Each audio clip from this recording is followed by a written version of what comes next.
Well, if you ask some of the insiders here at SC State, they'll tell you they just don't know yet. While most of the previous administration is gone, some of the board members who were here when the allegations outlined in these indictments took place are still here today. We've just about seen it all when it comes to SC State University's Board of Trustees, from arguments Point of order, Madam Chair. We're out of order. You're not on this committee, by the way. I don't care. that end in song Sing the praise of alma mater. to board members who still argue This meeting is not being held in accordance with the bylaws.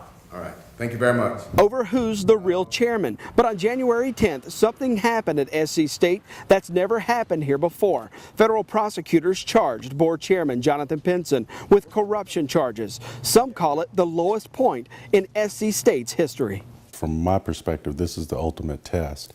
It doesn't get any worse than this. Former SLED Chief Reggie Lloyd spent months at SC State investigating who and what's kept the university from stopping fraud. Lloyd says it didn't take him long to find the problems. Where are the breakdowns? Is it just that our systems, our policies aren't correct, or do we have issues with personnel? He found problems with both. Only weeks into his investigation, former President George Cooper fired nearly a dozen of his closest staff after Lloyd says he uncovered criminal, ethical, and mismanagement with Cooper's closest staffers. The problem, according to Lloyd, the university did not have the people or systems in place to identify fraud and no one willing to speak up to stop it.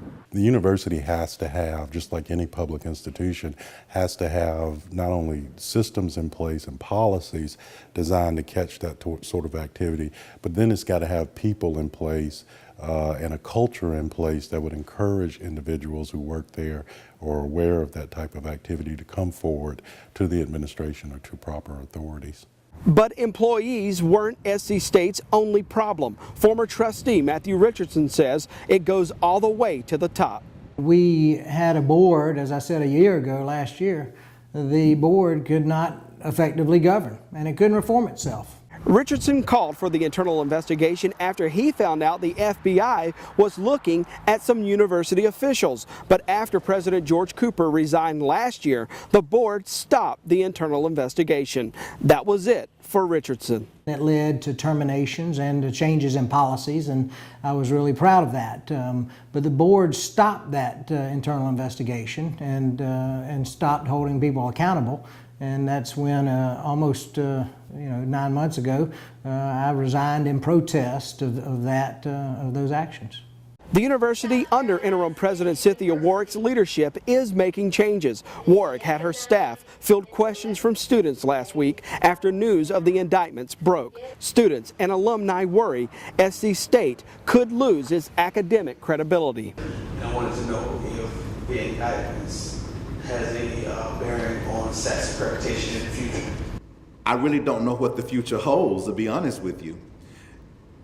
Anything that is not right or the commission feels that you're out of compliance could be an issue for the university.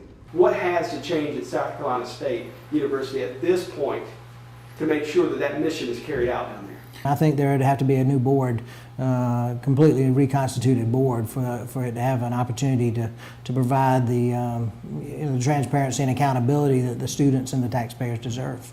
Is this a lesson learning situation where it allows us university to go forward and say, hey, you know what, we can't keep doing what we've been doing?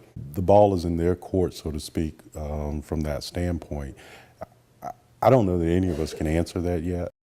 Some of the interim president's policy changes: no one spends any student activity fees without first having approval from student government. Secondly, the finance head says he's implemented a zero tolerance policy for what he calls compromised integrity within the university staff. The FBI has a current and ongoing investigation into former employees at SC State, but prosecutors say more indictments are on the way. From SC State University, Jody Barr, WIS News 10.